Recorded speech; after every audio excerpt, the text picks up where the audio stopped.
Hey, what's up guys? Alright, so I am excited because even though this news came out about a week ago, I'm just now hearing about it. Eden Zero has officially been confirmed to be getting a second season on Netflix, which is exciting because while I still haven't watched the first season all the way through, where I know the first season leaves off is definitely leading into the better parts of the series. Now, I know season 1 didn't really grab people as much as I thought it would, but where we're going to be going in season 2 and onward, that is going to be the part of the series that really hooks people and gets them on board with the Eden Zero hype train, because we're going into, as we all know, as you know, if you're a manga fan, you already know, the stuff that goes down with Dragon Joe during his arc, and then all the stuff leading after that, it's just been pure epicness from one chapter after another. So we already know that once season 2 starts up, this is really when Eden Zero is going to jump up in popularity. In fact, I know the manga didn't get really any boost in sales from the anime because it wasn't too popular, but once season 2 starts up, I'm definitely predicting that there's going to be a huge jump in sales for Eden Zero. Anyway, speaking of the manga, let's talk about chapters 177 and 178 because I did not do a review for 177 last week. Okay, so quickly jumping into 177 because not much actually happened in the chapter, so we can quickly go over it.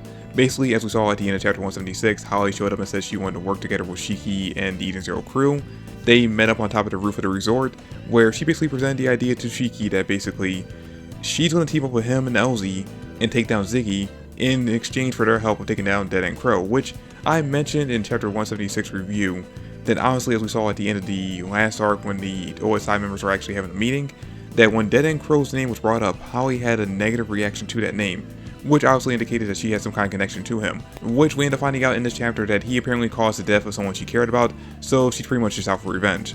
Now, what's actually kind of interesting about this is that nothing Holly says in this chapter really makes you think that she's not trustworthy. Now, what she does at the end of the chapter does have me questioning her motives, but at the end of the day, I do think her end goal is simply to take down Dead End Crow. I don't think, as she's presented throughout the entire series so far, she cares about Shiki or she cares about LZ. She's definitely not like Justice or the rest of the OSI who actually sees them as threats. She sees them as kind of like tools that can be used to take down her real opponent, which is Dead End Crow. Now, I mean, obviously this does bring up the question, what's going to happen once she reaches her objective of taking down Dead End Crow? Because based on the ending of this chapter, with the way she melted those guys who were basically harassing Labilia and Rebecca at the end of chapter 176, you know, it's kind of hard to trust that she won't try to kill off Shiki and LZ and the rest of the Eden Zero crew and the rest of LZ's, you know, brigade, but I'm kind of leaning more towards the idea because we have not seen her one time shown any hostility or any real interest in Shiki and LZ, in very least in capturing them. I'm leaning more towards the idea that once she gets what she wants, she's going to let them go off and do whatever they want. Now, she's probably not going to protect them for the rest of the OSI, so like if Justice shows up during the end of the arc, she's not going to stop him from trying to take them down, but I don't think she's going to be trying to kill them or turn them over to the rest of the OSI on top of that. Anyway, once their conversation is over, Shiki basically tells her they need some time to think about her offer before they can accept it, which actually, I kind of like seeing that because this is showing some real growth for Shiki when it comes to how he treats people that he's not sure if he can trust, because prior to the time skip, he probably would just came to her and said, hey, let's be friends. You know, he probably would actually took her offer right away. But now he's actually thinking a little bit more and basically looking at all the risk involved before accepting things like this. Now, the other interesting thing about this chapter is that as we saw in chapter 176, Labilia is on the planet with them. And in the beginning of this chapter, Rebecca tries to have a conversation with her, but Labilia cuts it short saying that she has nothing to talk to Rebecca about. Even though she is kind of cordial with her in the beginning of it, but then she immediately kind of just walks away after they say hi to each other. Then at the end of the chapter, she actually comes back to Rebecca and says that she wants to talk to her before she dies, which is where we leave the chapter off on that mystery of, alright, what's going on with Labilia? Well, we get the answer to that in the beginning of chapter 178 after Happy walks away and leaves the two of them to talk to each other alone. Labilia basically says, alright, she was being a little dramatic. What she meant was that she's retiring as a beekeeper, and when beekeepers retire, they say they're dying. And the reason why she's retiring is because her popularity has been kind of going downhill, which kind of confused me because later on in the chapter when the two of them are talking, Rebecca mentions that she still doesn't have anywhere near as many subscribers as Labilia does, and I believe once we got to the chapter post the time skip, it was announced that Rebecca had like what 3 million subscribers at this point.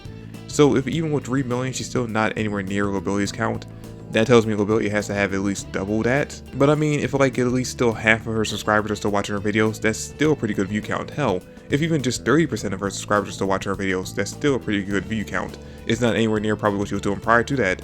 And maybe it's a pride thing on her part, and that's the reason why she wants to shut down her channel before she completely tanks. But still, that's still pretty decent. And then the majority of the rest of the chapter is the two of them fighting, like physically fighting. because Labilia has the idea that since the two of them are here, her last video on her channel before she completely shuts it down should be the two of them having a cat fight in bikinis because, well, I mean, that's going to get a lot of views. Which Rebecca plans on losing early on in the fight because she thinks that Labilia as a normal person won't be able to hold a candle to her based on all the training she's been doing for the past 3 years.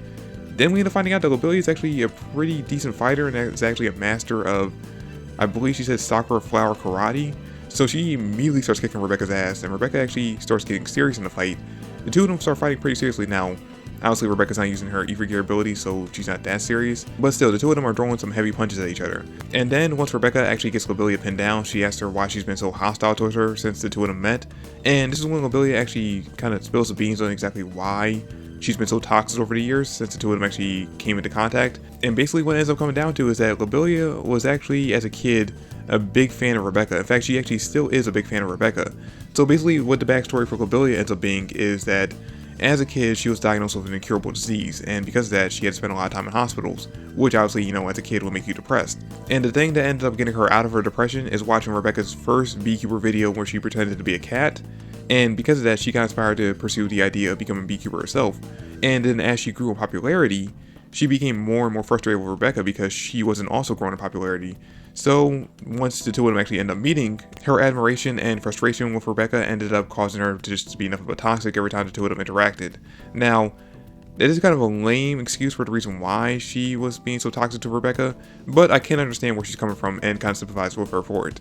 Now, basically what we end up finding out after this conversation is that the reason why she did all this, like the whole fight and everything, was because she wanted to use this as a way to basically apologize to Rebecca, as the last time the two of them are going to have a conversation. Because at this point, what we end up finding out is that Labilia actually is dying very soon because of her disease, and Rebecca immediately offers to bring her aboard the ship so the sister can take a look at her and hopefully find a cure, but Labilia doesn't want to do it because of the fact that she's been to countless doctors throughout the entire cosmos, and none of them have been able to find a cure, so she doesn't want to get her hopes up anymore.